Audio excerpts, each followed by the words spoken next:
Hey there. Today I'm going to show you how to set up live tracking on your Mapbox map in Bubble. This is super useful if you want to track moving objects like delivery vehicles, users, or anything that updates in real time. I'll walk you through everything step by step. Let's get started.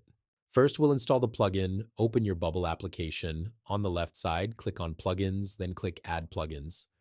In the search bar, type Mapbox Maps. Select the Mapbox plugin by zeroqode, then install it. Once installed, it will appear in your plugin list. Step 1. Setting up your database. Go to the Data tab, click New Data Type, and name it Tracked Object. Now add the following fields. Object underscore ID. Set this as text. This will uniquely identify each object. Latitude, set this as a number. Longitude, also a number. Icon, set this as an image. Icon underscore size, set this as a number.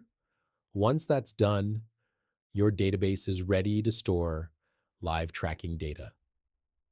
Step 2, configuring the Mapbox map.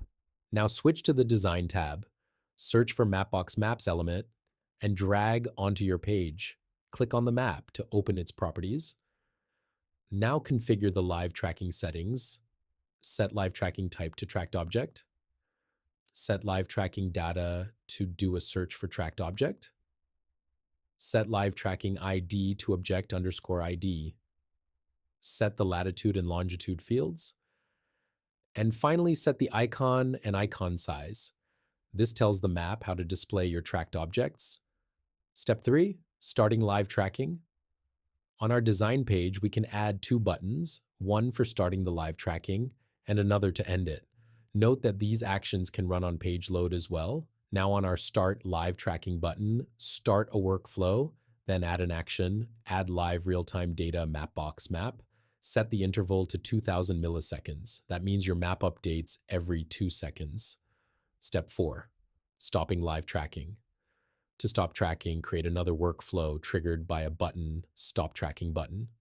Add an action, remove live, real-time data, Mapbox map. This stops the map from updating and removes the live markers. Now let's talk about updating your tracking data. To move your markers, simply update the latitude and longitude values in your database. The plugin will automatically detect these changes, and your map will update in real time based on the interval you set. Now let's preview everything. Start the live tracking workflow, then update your database values. You should see your markers move on the map in real time.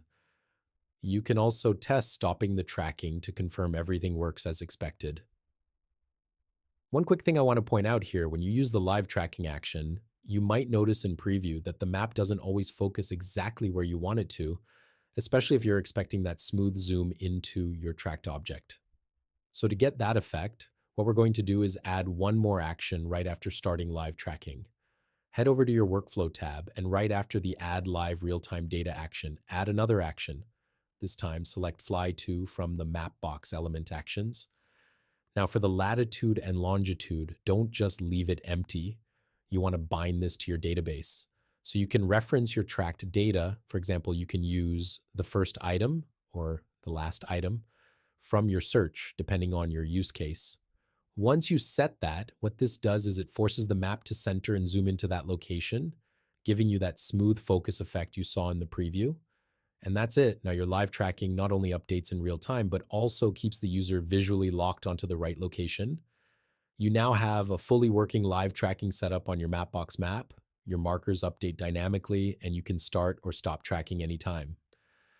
Thanks so much for watching. If you have any questions, feel free to reach out via the chatbot on the zeroqode website or by email at support@zeroqode.com.